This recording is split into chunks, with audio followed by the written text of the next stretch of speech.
is going on, everybody? Welcome back to another episode of Weekly Dose of Dano TV. Hello to everybody that's viewing it live right now.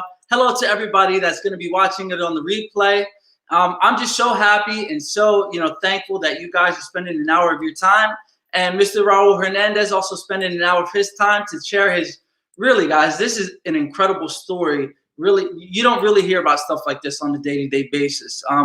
His story is really a testament of having that positive when you have that positive and refined mindset, that literally anything is possible. I'm just so happy that everybody's here right now. I have a huge smile on my face, and I can just feel the energy from everybody just sharing this moment with us. So as you guys already know, I always have to start out the episode with my little book right here. And here it is. It's Life's Little Instruction Book, 511 Suggestions, Observations, and Reminders on How to Live a Happy and Rewarding Life. This book is really the truth because it really instills the little things in your head that you need to focus on in order to live that very successful and rewarding life that you always dreamed of living. And it just helps you keep you in mind of the little small minute details. All right, so as I always say, I just open the book and I pick a random one, and every week it always correlates to the guest in any way, in a very impactful way, and a very obvious way too. All right, so this is what we're going to focus on.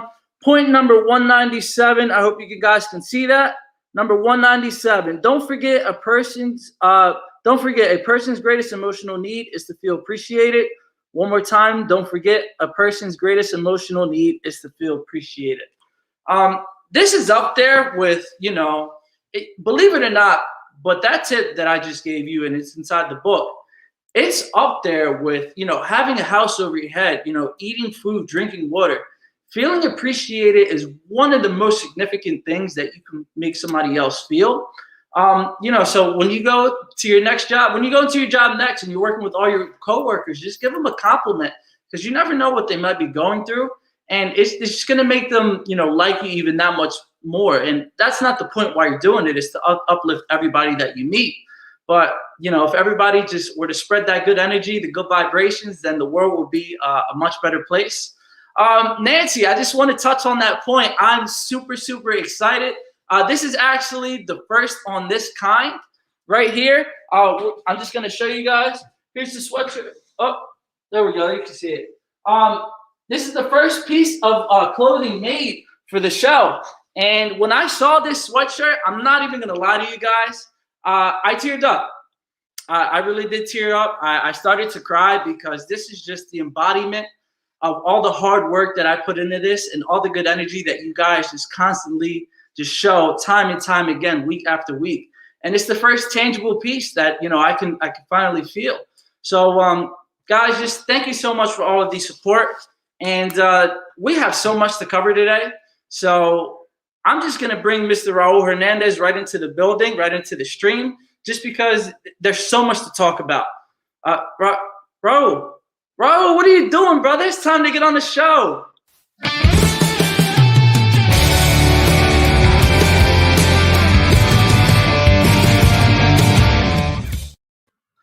What's going on? How's it going?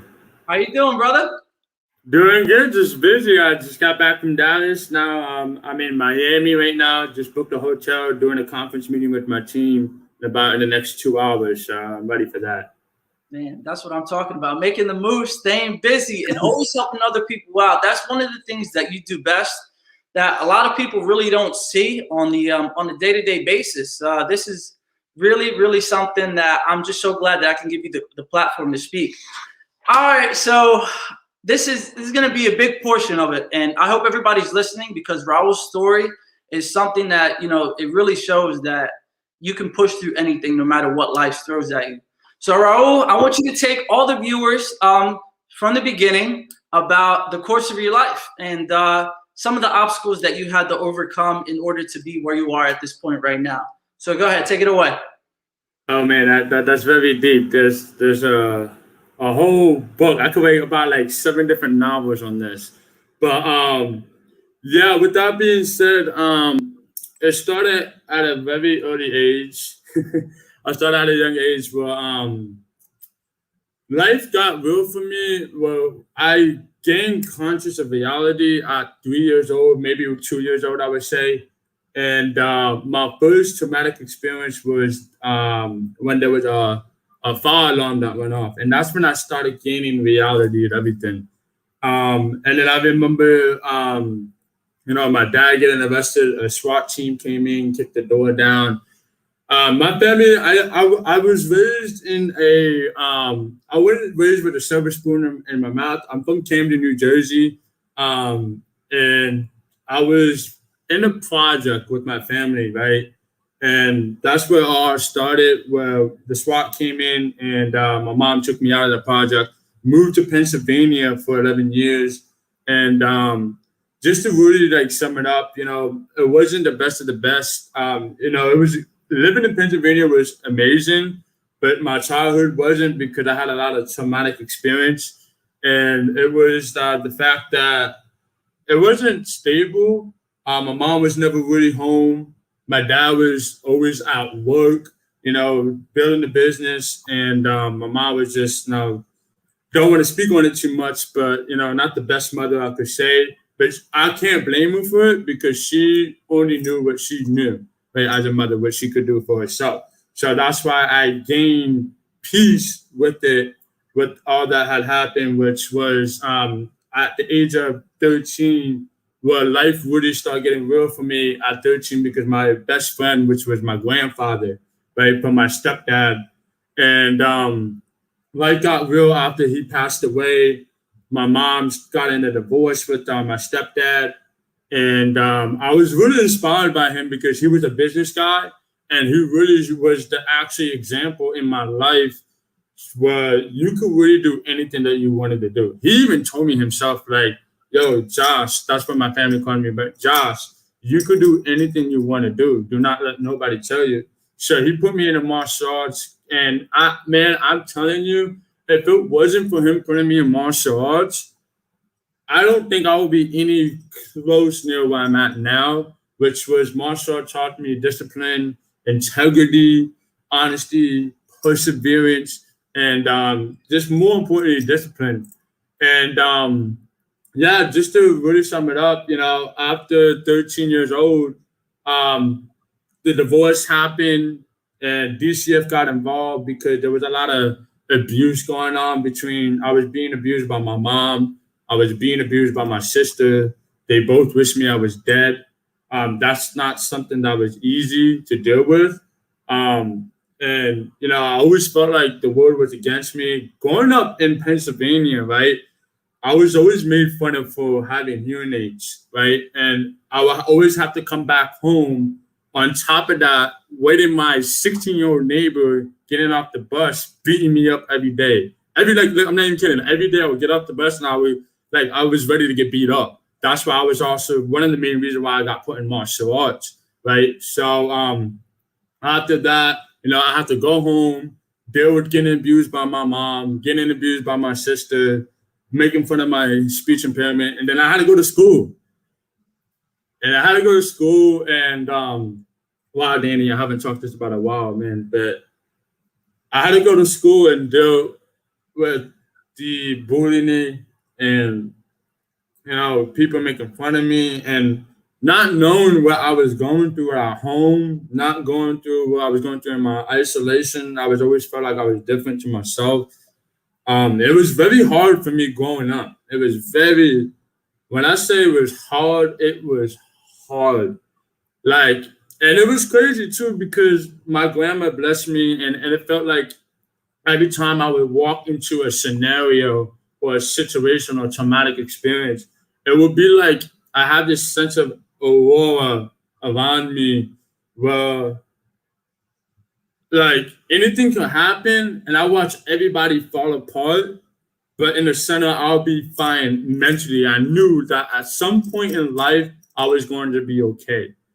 And after I got in foster care, I aged out. And this is when, right before I was in foster care permanently, because there was a lot of in and out. And when I got to foster care, right, and the judge said, no more, you can't be a mother. You're not suitable to be a mother. We're taking him away from you. And that's when DCF literally closed the case, and I was part of the system now, and part of the statistic of foster kids. And I knew I wasn't meant to be just a statistic. I knew I was meant to be destined to be great. As to why I held on to the life that I held on. And when I went in foster care, right, this is when they shipped me to Fort Lauderdale, Florida.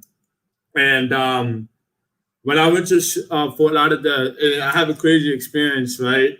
There was this kid named Brandon, and we were playing around and stuff like that, and foster care, and we had to get used to, like, well, when I tell you foster care, it's different. It's different. I had to learn how to become brothers with people that I didn't even know how to become friends with. So that's why I'm so easygoing, so easy to become friends with. But yeah, so with that, I had to sleep in a room where there was actually 4 different bunk bedders in one room, and there's a whole facility of girls and boys. One half of the section is full of girls, monitored by the staff, and the other half is monitored by the staff with the boys at. So, and like, if you would ask a person from prison, they would say prison is the same thing as foster care, almost. Yeah. Because you have right. I had another guest talking about the system with foster care, and the way that you guys are explaining the stories are just so identical. There's a funny word that you just used right now. You said they shipped you off. Was it to somewhere? Was it Nashville or was it Texas? What was the place that you just said? They shipped me off to Fort Lauderdale. So just that sentence right there. They ship you off to Fort Lauderdale like you're a piece of luggage. You know what I mean? You're a human being. And the way that everybody describes it's exactly like you said, the system. I'm just supposed to be another statistic. I know stuff like that isn't easy for you. And just the fact that, you were to persevere. And he also compared it to being in jail as well. So this stuff is very serious. And just the fact that you overcame that in and of itself just shows how strong of a person you are. But go ahead, continue your story. Yeah, so and I know that because I went to jail at one point in my life because I was an angry kid. I didn't have any sense of direction. My father wasn't in my life, nor my mother, nor my stepdad, nor just nobody, right? I had nobody to model, and the only person I looked up to was Bruce Lee, right? He was such a humble guy. I love how he did his karate because I did martial arts, right? So I kind of modeled him. He was very humble. He kept it a lot to himself, and that's how I kind of was. Where I kept my problems to myself, right? But I had a lot of anger. But back to the foster care, right? I hear about it too. It's just like prison where you have a certain time to eat, you have a certain time to sleep. You have a certain time to have break, right? And you only have a certain time to come out into what's called population, where all the other foster care get to sit down, watch TV, do their homework after they come to school. And dude, you are disconnected from the outside world. No social media, no phone, no none of that. Only what's inside the facility. And it was very hard, man, because you're so used to being connected with everyone, socially connected with everyone, to not just being taken away from society and just being shut off. Like, a lot of people didn't know why I went after so many years. So that was let alone hard to deal with, especially to pick up after. But back at that, right, I knew that life was going to be great for me. Is because when I went in there, right, one of the boys named Brandon, right, and I hope one day he sees this because, if he's going through something, man, I hope he sees us and it empowers him as well. As many as you guys are here right now watching this. But they had this point system where if you're in a good behavior, they get to take you on a field trip, right? And obviously, not everybody gets to make it because everybody, is not behaving well because, they don't have that father or mother figure in their life, so they don't know how to behave, right? And one day I decided to play what's called AWOL, and they call it by when you go AWOL, meaning one of the kids ran away. So they have to call the jail system and say, hey, one of our people went AWOL. So I was pranking the staff because I'm a goofy kid. I love to play and prank with people, right? And I told her I hid under the bunk bed where they can't see. And let me tell you, what made it harder is that the staff was miserable. As you know, nowadays, people do not like their jobs. They dread up every single day, dread waking up to the job every single day. So they already have this negative energy. They're already upset. And when I did that, the staff was like, oh, because you did that, and before I get into it, Brandon, right, the staff came in, they do head count every night. And it was that night when I decided to play around and hid under the bunk bed, and the staff is like, where's Raul? And Brandon's like, I don't know. She's like, if you guys don't tell me where he's at, I'm going to take you away from the trip. So, obviously the kids were scared because they're so used to being locked up in the facility and not being outside. So that was like a golden thing for them. But surprisingly, they didn't end up snitching on me. They just like, trust me, he's here. He has to be somewhere, right? Trust me, he's here. And what I'm leading to this is what kept me alive, right? Because, anybody who was going through this mentally, it would make people have suicidal thoughts. And I am not afraid to admit I had many of those through my time in my upcoming of my childhood and the abuse I had to suffer and the neglection I had to suffer, right? Especially when none of your family claims you to take you out the system. Mm-hmm. And yeah, it's just when that happened, I came out and I'm like, I'm here, I'm just playing, I'm playing. And the staff was just so bitter when I did that. She said, that's it. All of you guys are going to sleep. Y'all not going to trip tomorrow. When that night was the night that reality really hit and said, yo, you're really on your own and nobody's going to come to save you. Like, I'm not coming out. And that was the night that they shipped me too. Like, it was like only a week or 2 weeks in. So and this is the story that, is very personal to you, right? Is this the one where, yeah, I heard this one. This is a great story. So everybody, please listen up. This story is amazing. Go ahead. So, I don't share it too much, but, but something told me to share this today. But when we got sent to bed and we had to go to bed and everybody gets to go back at the population after the head count, I cried. Like, dude, when I told you I broke down because I realized nobody in my family is coming to get me. The only person that was going to be there for my family is my dad, but he's in prison. And on top of that, his record is not suitable for him to take care of me, unfortunately, right? And, that's when I completely broke down and I prayed. I prayed to God. I prayed to everything. And I wasn't really such a big believer at the time because, like, you got to understand, like, the worst of the worst, you think the worst of the worst is happening to you. And you're like, why is God letting this happen to me? Why does God allow this to happen? Like, God is talking about how good and how much of a savior he is. Well, I've been going through this since I was 3 years old. And I'm 13 going 8, 17, 16, and it's still happening, right? So that one night opened my eyes because after we got sent to bed, right, and Brandon said, remember, if you can remember, when the staff asked him, yo, trust me, he's here. He didn't want to snitch. He just said that, right, trust me, he's here. I pray to God. And when I know Brandon's sleeping, I know when he's sleeping because, it's been 2 weeks. I know how to read people. I picked up, and that's one of the many skills I picked up growing up. Like, is how to read people because I've been through a lot and I've been traumatized.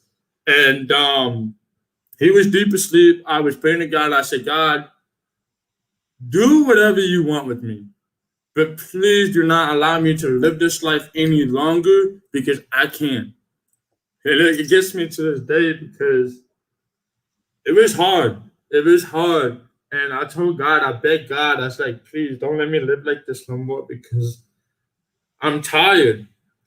I'm tired of going through what I was going through at the time. And I was tired of feeling lonely, and I just told him, like, please give me a sign that you're here. At least let me know that you're here. And Oh, this is the best part, and you're and give starting to. me a sign. I'll do whatever. This is the best part, man. Yo, take I a was like, second. I do whatever. You're just lagging a little bit, and this is the part that people need to hear the most. All right, so the last thing that we heard was, God, if you're there, please give me a sign. And then what happened? I told God, please give me a sign. I'll do whatever you want me to do, just like how you did in the Bible, where you served your people and you showed them love. And I say, God, just like do whatever you want, because prior to that, I was in like a church group, and I was like, But when that happened, a flash happened. My eyes was closed, and a flash happened. Mind you, the lights are off, everybody's asleep, Brandon's snoring, right? And it was like someone took a picture. And I remember the scenery because I'm laying down facing this. There's a window. Brandon's right there snoring, right? And a flash happened, and I opened my eyes to see if somebody was standing at the window. And I told God, I said, God, if you show me a sign you're here, I promise I will not freak out, because I know most people will not be able to handle this. Yeah, they'll start freaking. And when I tell you, Danny, this man woke out of his sleep, or whatever it was, sleep talking, woke out of his sleep. The exact words came out of his mouth, and I still get church to this day. Trust me, he's here. And then I freaked out. When I quickly grabbed myself together, I was like, okay, did that just really happen? Am I hallucinating because I'm having a mental breakdown? Like, I don't know what's going on. And I was paralyzed, dude. I was just paralyzed with that happening. And then I went to wake up Brandon, and Brandon was sleeping. I said, yo, Brandon, get up. Brandon, get up. And he was like, and he woke up, he's like, bro, I'm sleeping. Leave me alone. And he went right back to sleep. Ever since that night, that was when my life completely changed. Yeah. And I knew that there's something that in play that God has for me. I just need to be patient, and I'm just going to hold on to that. Yo, that is so amazing. And the first time you told me that story, I kind of sat there and was like, man, like, you know, I could only imagine if that were me in that situation. You're laying down, you say, God, please, if you're there, show me a sign or something. I promise I'm not going to freak out. I bet you everybody says that they're not going to freak out. And then out of nowhere, he says, he's here, trust me. And you see Brandon on the side, completely knocked out, not moving, snoring, and then you freak out anyway. But that story is just so amazing, because it shows you that even when you're in your darkest times, that you're really not alone, that there's always that higher power. You know, you believe in God, somebody else may believe in a different higher power, but they're always there for you. And you know that they have a plan for you as well. And I love that story so much. And you know what's amazing to me is that you've given me this imagery about what you went through back then. And right now, if you look around you, if you look at your background, you're in Miami, Florida, living such a happy and grateful life. And I know that because I talk to you a lot. And man, it's just the journey has been so amazing for you. I can just see it too. Raul, man, so what kept you going throughout those, you know, deepest, darkest moments of your life? Was there anybody that really inspired you, or what were some of the ideas and thoughts that you had that just kept you going and you just didn't want to stop? Say the question one more time. As you guys know, I'm hard of hearing. Yeah. So what inspires you to keep going and to keep pushing throughout the darkest moments of your life? Was it a higher power, or was there anybody that you looked up to? Well, before those moments, right? I don't know, bro. It's just, I think it was just my ADHD. I could say that. I just was always a happy kid, you know. It's like I said, you know, the worst thing could happen around me, and I'd be somehow I would just be okay in the inside. I know that, like, you know, I'm gonna get through this. I'm gonna be fine, right? I'm gonna be okay. And that was just, I always kept telling myself, I'm gonna be okay. I'm gonna be okay. I'm gonna get through this. It's not gonna be forever. So, and then that incident where I got shipped off to Fort Lauderdale and Brandon was sleeping, that story, right? That gave me something to hold on to.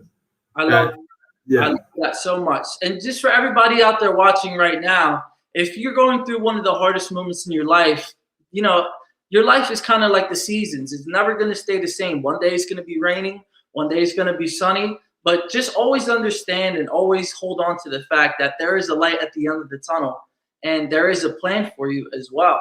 So, Raul, I kind of want to get into the story about, you know, what was it like when you got out of that foster care system? What was the first thing you did, and what were your emotions like the first day that you got out?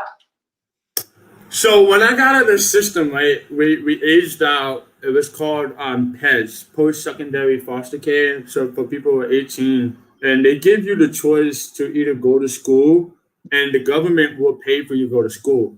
So they paid me like $12.56 every single month. On top of that, they paid my tuition and everything.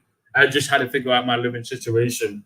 So one of the staff that I was very close friends with, her name is Esther Burke. By the way, you know, if she ever sees this, you know, I love her so much. She was a powerful woman. She's been through a lot, and she actually taught me how to be strong because, you know, when I was living with her, it's crazy. You know, I don't want to put her personal business out there, but people in her family were dropping dead left and right, just left and right. So I'm watching this, and she just there being strong, and I'm being strong. And then because she cared about me so much, because she cared about me so much, she was very hard on me.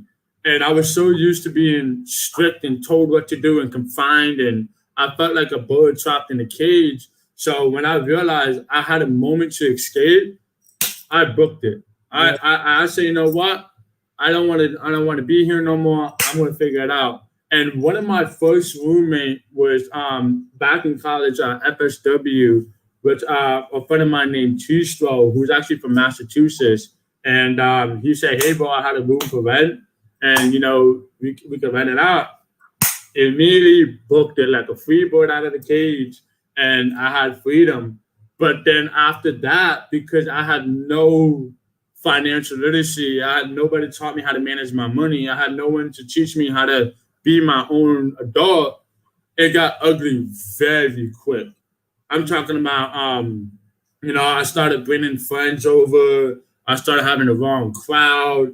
And I was just, my grades were sinking, dude. And mind you, you know, I'm already frustrated. I'm still coming out of this negative mind state of, you know, being in foster care and, you know, not knowing that, you know, I don't have nobody in my life like that. But it got ugly where a couple of my friends were envying me because I was getting money from foster care, and I somehow knew how to make more of it. I don't want to get into details, right? But we all have a past that doesn't define us now. But, you know, I always knew how to make it a little bit into more, a little bit extra something. And, you know, I was paying for some of these guys that were my friend. And the minute that I stopped, literally, they wanted to take my head off. So I had to leave out of town. And ever since then, I don't remember because that was just a part of my life that I was just bouncing from place to place to place. I believe I went to Lehigh in Cape Coral, Lehigh Acres in Cape Coral area. I went to stay with one of the guys that I work with, and that was very short. And then I went to another person's house. And it's just such a great area because I haven't looked back at it because I've just been so focused on what's now. Because I find the past to be irrelevant. And I love that too. So right now we're going to take a quick commercial break, and I want to flash forward to the now.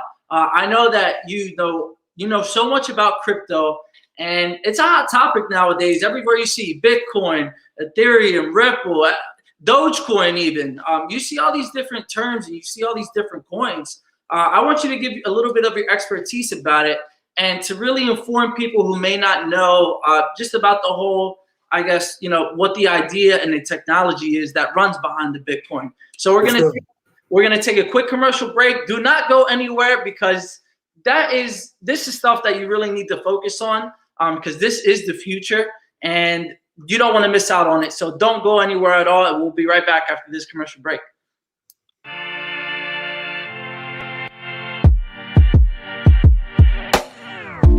There's a world inside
What is going on, guys? There is one more piece of media that I want to really show you guys, and this is never before seen.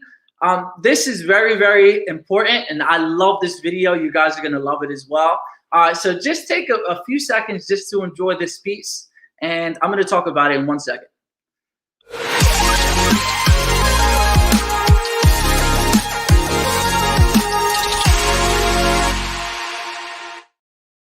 I love that piece so much. Just to let you guys know, I'm starting my own digital media content creation. I also have one other business partner, Lauren Michaels Harris. I'm talking too fast right now just because I'm so excited. So if you have a brand that needs to be brought back to life, bring it to the ER, Electric Revival. See what we did there? To get life breathed into your brand ASAP. I'm going to show it to you one more time. And we're going to bring Raul right back on the show. Well, here it is one more time for you guys.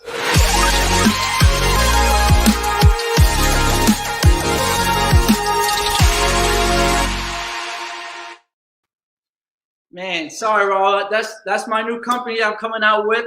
Like I said, even for you, I know that you like to do a lot of the crypto stuff too. So if you want to just spread your word, just let me know. We got you, brother. All right. So flash forward to now. With this company that you're a part of, explain how they taught you everything. Like, was it through this company that you're with right now that you learned all of your crypto knowledge? Yeah, to be honest, yeah, but for sure, definitely 1,000%. I learned everything, and it's not just the biggest misconception people think I do is just it's all about money. It's actually a lot of personal development, leadership development, character development, then crypto development. It's knowing to study the market, learn how to manage your money. This is like a life skill, like business. So so it's more than just making money. I love it. I love it so much because I was with you in Dallas as well. For everybody that doesn't know, that just event and that lifestyle is something that is very engaging. And like you said, I love the mental portion. How it's kind of like sharpening your mental knife into becoming the person that you want and give you all the successful skills that these multimillionaires have. So my question to you right now is, what makes Bitcoin so expensive and what makes it like the way of the future? What's so great about it? So for a lot of people that don't know what Bitcoin is actually a technology. It's a new network that has been developed by a guy by the name of Nobuko Tahoshi. He was the Bitcoin creator back in 2010, and nobody know who he is. Like nobody knows because he was part of the 8 cypherpunks, and what the cypherpunks was is a group of people that led the movement of in cryptography, right? And that dates all the way back to Egypt, right? Encryption. Notice how they have like the letters on the wall and nobody understands them. Well, they believe privacy is the utmost thing that people needed. And Nobuko Tahoshi's purpose was to literally create a private network, not only just encrypted, but one of a secure network, right? A secure network that just literally makes it easier to transfer people's money, and not only that, but securely without a third party in it. So just like traditional banks nowadays, it requires another institutional to go ahead and verify that payment. But a lot of the issue is it's number one, slow. Number two, there's a lot of fees that go into it, especially when you transfer internationally. And banks can't be trusted because what people little do they know is that the banks spend it 10 times. They loan it to others before, and that's why it takes some time as well as you know it. And that causes the value of our dollar to get less and less. So Bitcoin is just a network that just takes out the third party, it decentralizes any third party. It's just a straight network that is computed by other computers and nodes in the system to make the process without waiting on somebody. Because, traditional banks, they'll open at a certain time. There's different time zones. right? The crypto network, it just depends on a computer software that runs 24/7 that never sleeps. So that's what crypto is. Yeah, and that's amazing. That's a big thing, a big piece that people don't understand. All they hear is Bitcoin, Bitcoin, Bitcoin. So they go to buy, but they don't even really know what they're buying. So thank you for explaining what you're actually buying. We have a question right here on the screen. Would you be able to answer this question for us? Yes. Jeanette asks, how much Bitcoin should someone own? Well, as much as you can. I say that because crypto, for a single token of Bitcoin, is going to be worth over millions of dollars in the next, maybe 5, 6, 7, 8 years. We don't know exactly, but we know because it's a how do I say?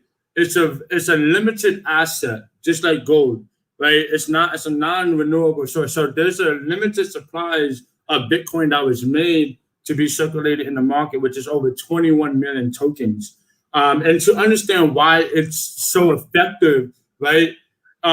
What basically how Bitcoin works is that it's a distributed ledger, right?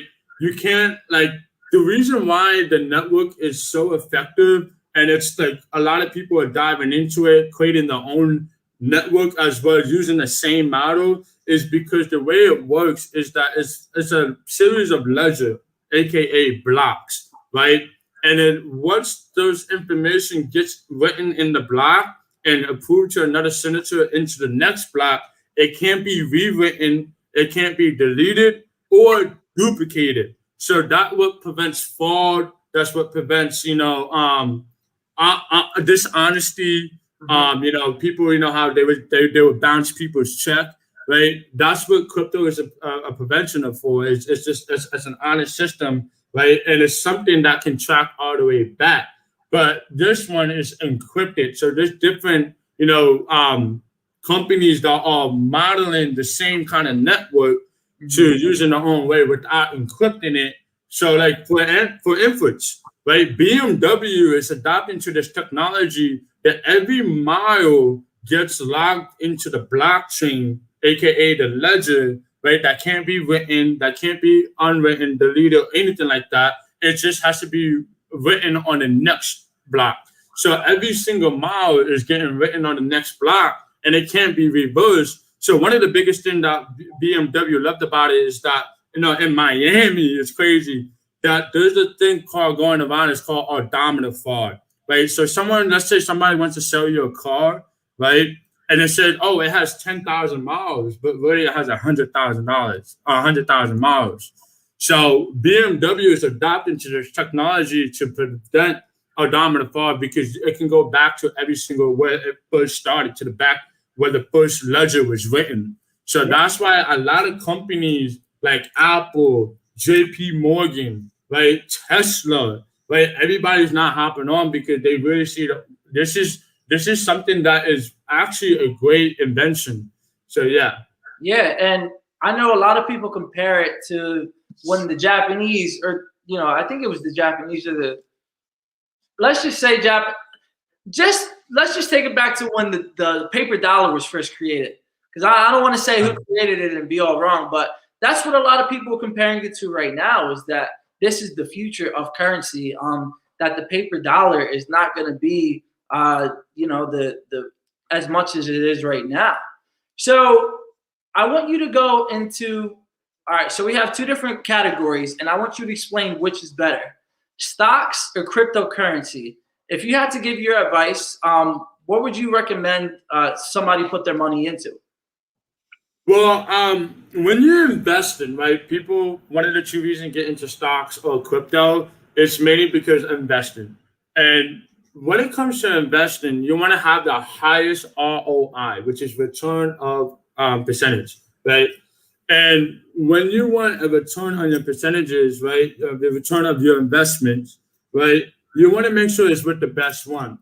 And the reason why crypto is it's a no-brainer. If you understood and understand, and that's what this company offers that I'm currently part of, right, iMaster Academy, right, what they explain in the company is that crypto is a market that is pushing over 1.5 $5 trillion right now a day.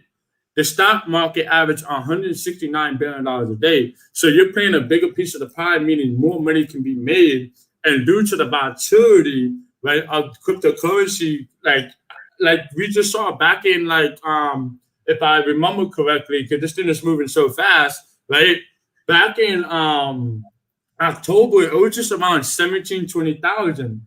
Now we're sitting around that 58, 60,000. Right? That's just like, if you would have got in, that's all like, I'm terrible with math, but like maybe 30,000 and, and price that it increased. So not only just the volatility, there's a lot of money to be made, but also it's due to manipulation. The stock market is a heavy manipulated market.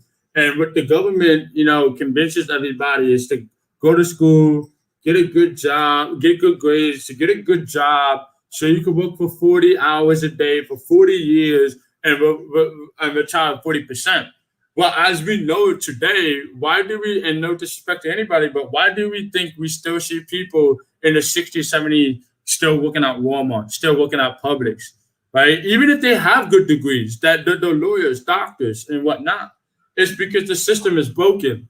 So, and one of the systems that they tell us is to invest in the stock market. Well, it's based on companies' performances, meaning Tesla. Well, one of the biggest things, right? When Elon Musk released that Cybertruck, and he threw that ball at that Cybertruck, knowing it was going to break, and his caption was bulletproof, and he knew that the internet was a laughing stock meme market, right? Everybody's going to catch on to it, make fun of him, saying it's a bulletproof, aka Cybertruck, but it's not. And his purpose of intention was to grasp people's attention. He's very smart. If anything, I would learn from Elon Musk, one of the smartest investors, right? But he knew that was going to happen, causing everybody to grasp the attention on the Cybertruck and sell it out, causing the stock share to go up. So, it's manipulated. Anyone can do anything with it, but with cryptocurrency, you can't. You really can't do that. So you're staying away from a manipulative market. You're playing a market that is more volatile, more money to be made. And on top of that, tax is not heavy. It's if you have an LLC, you could get taxed 5%. And if you have no LLC, you get taxed 20 to 30%, right? But on the stock, it's like anywhere from 30 to 40%. And depending on the broker, worst case scenario, rare cases, it's like 50%. So that's why I stay away from stocks. And one of my favorite quotes, if you guys don't know who this guy is, he's actually one of the richest entrepreneurs out there, Robert T. Kiyosaki, right? That wrote the book of The Business of the 21st Century, Rich Dad, Poor Dad. And I can relate to that because I had a rich dad and poor dad. He said himself that the stock market is just for losers. Like it's a no-brainer. Why put your money into something that's manipulated, right? They drive the price up and they drive the price down. You're working with people that has way more money that is designed to wash out people with less money. So that's why I advise crypto more.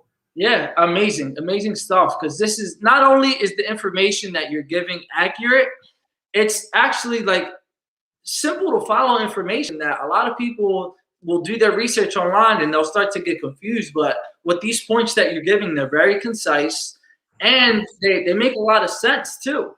So everybody, if you're watching this right now, if you're listening to us talk about the cryptocurrency, can you please drop something in the comments, either a 111 or way to go, or just something to let us know that you're listening right now.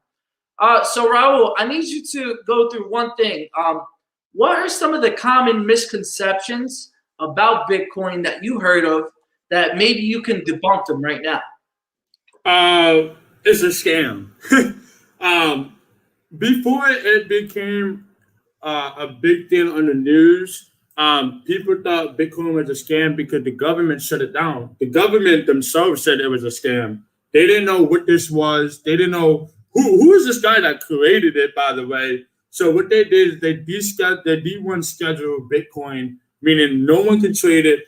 And the reason why Bitcoin caught a bad reputation is because, sometimes, unfortunately, bad people can get their hands on it first. and it was the black web market, right? And on the black web, or AKA the dark net, there would be people who will exchange the currency encrypted for exchange of drugs. And that caught a bad rep, and people that didn't understand or wasn't fully educated with cryptocurrency, they thought, oh, it was just a money thing that was just for drug people to use. So it just got a bad win of it, unfortunately. But the reason why the drug dealers use the cryptocurrency is because it was able to keep their names out of the picture. It's just a bunch of serial numbers and letters and numbers combined in sequence, and it's never the same. Not one cryptocurrency ID or transaction is ever the same, just like our fingerprint, no matter how many people is born. So, go ahead. I would say one thing that doesn't make sense too, my camera's about to die, if you can see, so I just have my computer over here ready to switch over. But one thing that doesn't make sense is the internet, the way that people use it is the same way. Like, you have the regular internet. The internet is kind of like an iceberg. Like, you can only see the tip. And you only get access 4% of the internet, and the rest is dark net and dark web. Exactly. Specifically with the dark net, people use the internet for that stuff anyway. So what's the difference? It really doesn't make any sense. You can't hold that argument because it's the same. It's the same reason why people use the internet. But go ahead, continue on to your second point. Yeah. So so when it got D1 scheduled, what the government did was that as they blocked it from people using it, obviously you can't shut it down, because first you need to find out who created and then get access to the blueprint and how to shut this thing down. But nobody know who this guy is. So this guy, I love this guy for inventing this, but they went to study the network, how it works. And once they realized, oh my God, this is a great network. This is something that is effective and efficient to transfer money. It's the most secure way. So that's why all these other cryptocurrency that you hear, Ethereum, Stellar Luminum, XRP, Ripple, is all being created because people are trying to create their own versions of cryptocurrency. So it was once illegal, but now it's totally legal. And because the government now accepted that you can exchange Bitcoin now, because it's not something you can shut down. It's something that's just the best. There's one more question on the screen that I'm going to need you to answer. This is actually a very important question. Do you see the dollar becoming obsolete? Yes, unfortunately, you guys in times like this, you really need to educate yourself. Because cash is trash. You need to put your money in assets and not liabilities. And as of right now, cash is trash. And I say this because the government, or any government too, and this is the reason why Venezuela went down the drain. They keep printing out money. And when it's something that's not backed up by something like the gold standard, where our US dollar was backed up by the gold standard, which now it's backed up by the floating exchange market, supply and demand and whatnot, export and imports. The government, regardless what is going on, they're still printing out money. And because something's being printed and not backed up by something, it loses value. So there's nothing being hold for it, or up to par for it. So and because Bitcoin, I don't know if you lost Danny here. I can still hear you. My camera is just acting weird. So we're just but because Bitcoin is a limited asset and there's only so much made, you number one, it can't be printed. There's only 21 that need to be circulated in the market. And there's only about 13, 14 million, but actually 18 million circulated already in the market. So there's so much left to be circulated. And that's why the demand of Bitcoin is becoming so valuable, because everybody wants Bitcoin. And there's so much left that if you don't get your hands on it, right, you're kind of screwed. Now, don't freak out, because there's other cryptocurrency to invest in, like Ethereum, Ripple, Army, right? That's something you guys really need to educate yourself too, because it's like real estate. If properties, sometimes the economy is going to do good or bad, but the cryptocurrency market is recession proof. So it's like literally building your own economy. I love that. I love that so much. So yes, there's only 21 million ever going to be made. I'm not sure if you're really comfortable. So let's go back to the first question because I didn't hear an answer. How much Bitcoin should somebody own? If you had to give a recommendation, like I said earlier, as much as you can, this is why I highly recommend people to start educating themselves right now about how to invest in the Bitcoin. And I have a company that does just that, like the best. Like and I'm telling you, I've been doing this for 3 years. I spent courses, $2,500 on a course that didn't provide as much value as this company, iMaster Academy, is offering. I went to another company that did like auto trading, did not provide value. So this company that I'm actually a part of is really teaching you how to get involved, not only to buy the tokens, but to do day trading so you can accumulate some of the money quickly so you can throw it into long-term investments. What are some of the lessons that you've learned from day trading cryptocurrency? You have to be patient. Number one thing, you have to be patient. It's not something that you can easily learn overnight. And the reason why a lot of people cannot be successful in day trading is because everybody nowadays have a microwave mentality. I want this now. I want this now. I want this. I want this now. Now, like they have a now mentality, like a lottery winning mentality, where they just want to win it overnight. But this is something that my success has been built over 3 years, where it looks like an overnight success. So it wasn't something that I just like came across and stumbled. So it's being patient and educating yourself. Find a course. More importantly, find a mentor that's going to teach you how to teach you the how-tos. Find a course, find a mentor, and I just want to give it out. My company provides the best, like the best of the best. So I need you to. There's one more point that I want to talk about, and I want to wrap this whole thing up. Unfortunately, because it's 7:00. So let's make this very quick. What are some of the red flags that the scammers out there and the bad people that want to say that they're experts? What are some things that you need to look out for? Oh, guys, yeah. My team is currently suffering from this. Anytime somebody is asking you for money, they say they will invest it for you. That is an immediate red flag, right? Something that you want to look for is truthful. Is that, like, my company? We're not an investment company. We're an education company. We teach you how to use third-party apps like Coinbase, MetaTrader, TradingView.com. We show you how to use it and invest it at your own risk, at your own time. Like, you just handle it yourself. So if somebody is offering you like, hey, I'm willing to educate you, there's a course that I can give you, definitely go take the shot. Like, don't be hesitant to take the shot. But if somebody is telling you, yo, I invested for you, send me the money.